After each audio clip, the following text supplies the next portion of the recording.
Hello Scorpio, welcome to your mid-October reading. This reading holds true from the 15th to the 31st of October. Now this is a general reading, it may or may not resonate for all of you. Please take what resonates and leave the rest behind. This is for Scorpio, Sun, Moon, Rising and Venus. Please check all your placements to get a clear picture of what's going on for you during this time.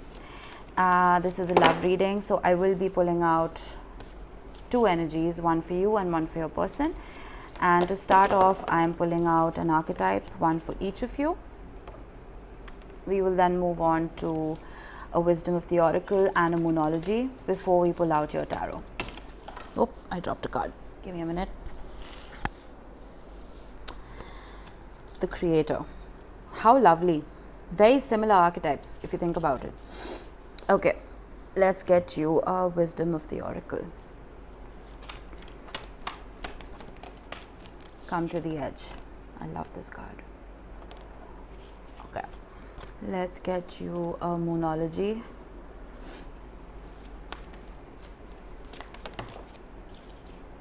It's time to release negativity. Full moon in Scorpio. How perfect is that?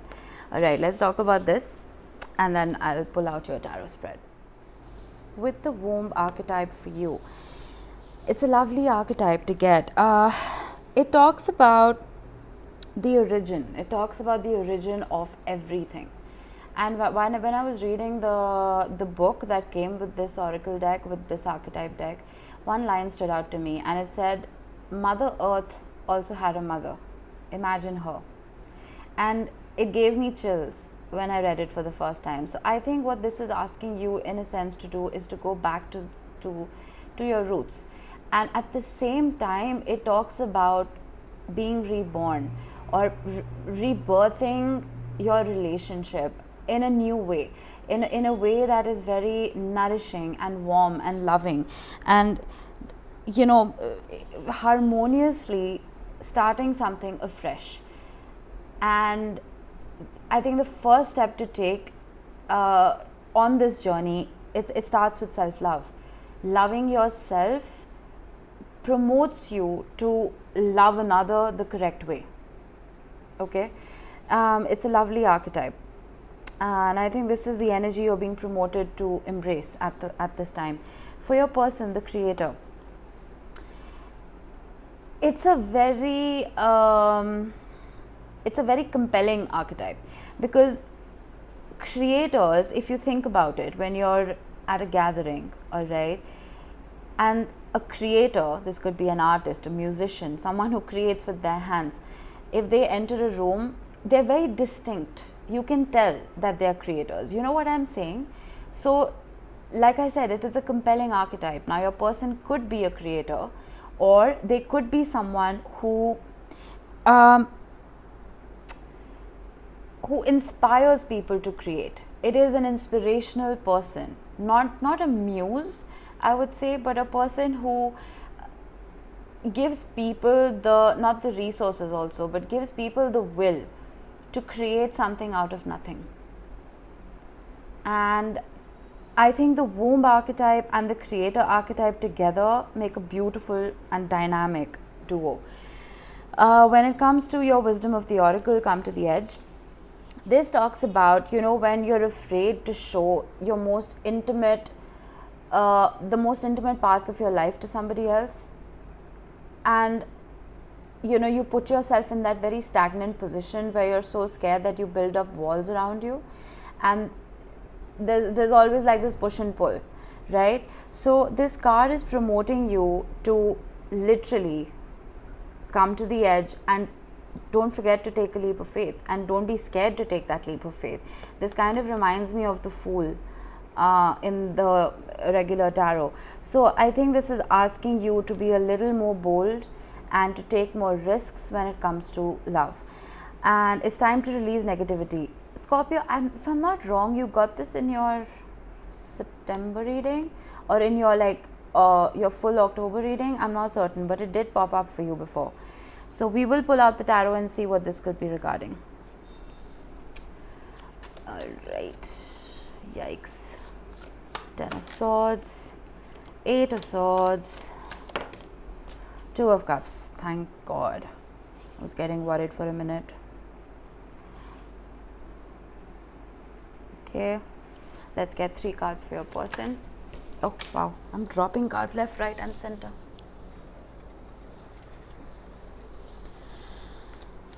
Okay. 3 of Pentacles and the 2 of Swords. Alright, one more.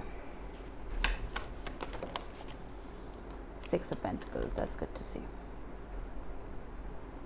Let's get a mutual energy. 8 of Wands. Nice. Action.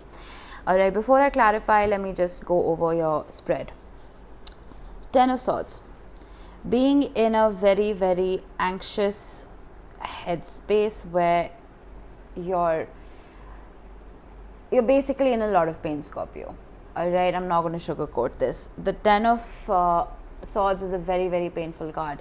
And with the 8 of Swords right next to it, not only are you physically hurting, you are mentally and emotionally hurting as well. But a part of you is putting yourself in that prison, in that mental prison. Okay, and now I understand why it's time to release negativity is here. I will clarify and it will make more sense to you. With the 2 of Cups, there is a lot of love here between you and this person. 3 of Pentacles. On their side, there is that drive and that willingness to work hand in hand together with you. 2 of Swords, there is a bit of a stalemate energy here. They're very indecisive about something. 6 of Pentacles, again equal give and take. There are a lot of cards of working together here. 6 of Pentacles talks about generosity and balance, and 8 of Wands talks about action, travel, communication. So I like to see that a lot of planets are stationaring direct and going out of retrograde this month. So the 8 of Wands is not surprising. The World card has been popping up a lot today. Okay, the World clarifying the 10 of Swords. That makes sense. 5 of Wands clarifying the 8 of Swords. That makes sense too. Alright, we have Judgment and the Moon clarifying the 2 of Cups. We have Strength. No, I'm sorry, my bad. The King of Pentacles. So it's a new deck for me, the Nicoletta Ciccoli, and it has no like words written. It's just very difficult to kind of understand which cards are what. We have the Ace of Wands clarifying the 2 of Swords. I'm going to get another one. The Hierophant. Ooh. Okay. Interesting. We have, I want to see what this is. Oh, it's the Hermit. Sorry.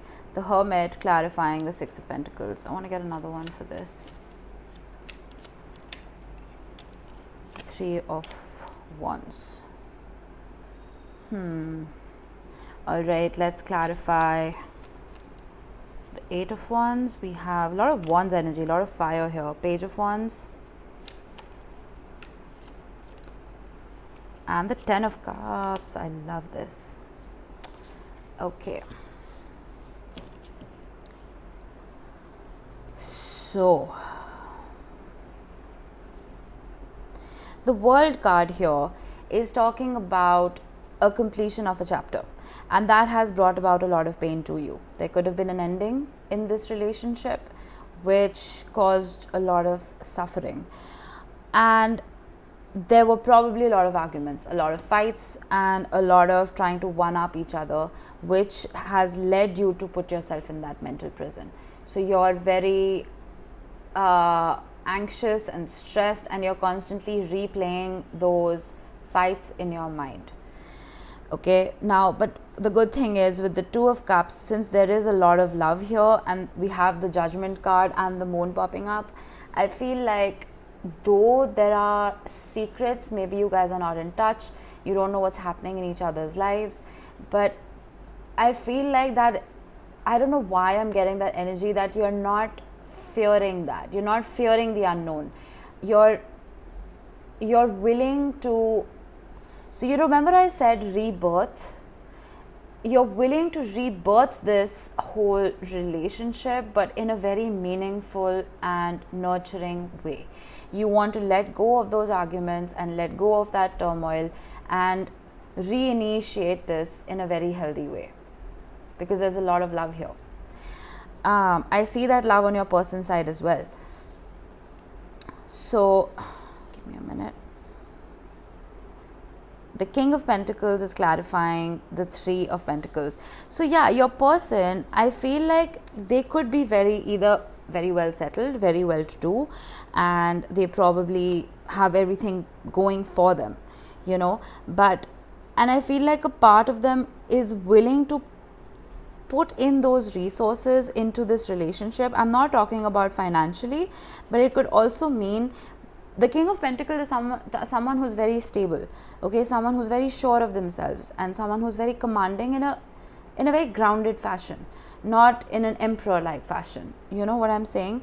So I think your person is willing to bring in that stability. And why I'm saying that is, remember I said there's an indecision here. The indecision is between, should I approach this with passion, or should I approach this with a higher level of commitment? You understand? So it's a weighing up between, should we take it slow and keep it casual for now, or should we, because we've been through so much, should we just get into a commitment already? That is what the energy your person is coming with. And with the King of Pentacles, I'm very glad to see this here, because since there's so many wands, I was afraid that there could have been just a lot of fire and a lot of passion and not too much commitment. But the Hierophant and the King of Pentacles is here to say that they do want that traditionality in this relationship, and they're willing to put in their side of the effort. The Six of Pentacles is being clarified by the Hermit and the Three of Wands. They, even though they want to put in that effort and make this work, they probably feel right now is not the right time. Maybe there is some healing work to be done. Maybe there are some external circumstances that are preventing you two from being together. I'm not sure. But if you are afraid and worried that they don't have feelings for you and that this is over, I don't sugarcoat my readings, Scorpio, nor do I give anyone false hope. I am just giving you the energy I'm getting. Okay? There is most definitely potential for this to come back together, for you to be back into union with this person, though there's been a lot of pain. And because there's been so much pain, I think you've been in that negative and pessimistic mindset that this is not going to work out. And I think that is preventing you from coming to the edge, and is preventing you from taking risks and opening up your heart again. You know, because Scorpios, you feel everything so deeply and then you just shut down. You know, you just disconnect, you detach. You're like the Capricorn of the water signs. You know, you become emotionally distant and aloof. But instead of doing that, I'm encouraging you to keep your heart open. I know it's harder to do that than just shutting down, but you will be rewarded if you do, because we have the Eight of Wands being clarified by the Page of Wands and the Ten of Cups. So like I said, the Page of Wands, it is an action oriented card, especially because it is clarifying an action oriented card. Your person and you together need to take baby steps towards each other. And once you do, instead of like rushing head on into this relationship and repeating mistakes from the past, if you take those baby steps, if you're curious enough to relearn how to associate with each other, the last card out for you is the Ten of Cups. It's the happiest card in the deck after the Sun. There's going to be a lot of emotional fulfillment. There will be union, there will be a happily ever after, and well, you will lack for nothing, you will want for nothing. And it is time to release negativity, Scorpio, because things are about to get a whole lot better for you. I can feel it. It's a lovely reading. It went from like gray to like a full-on rainbow. And I love this. It's absolutely stunning. Keep a positive mindset, Scorpio. Don't go into those deep, dark depths of Pluto. Stay buoyant, stay afloat, stay fresh, and keep your heart open. Enjoy the rest of the month. I will see you soon.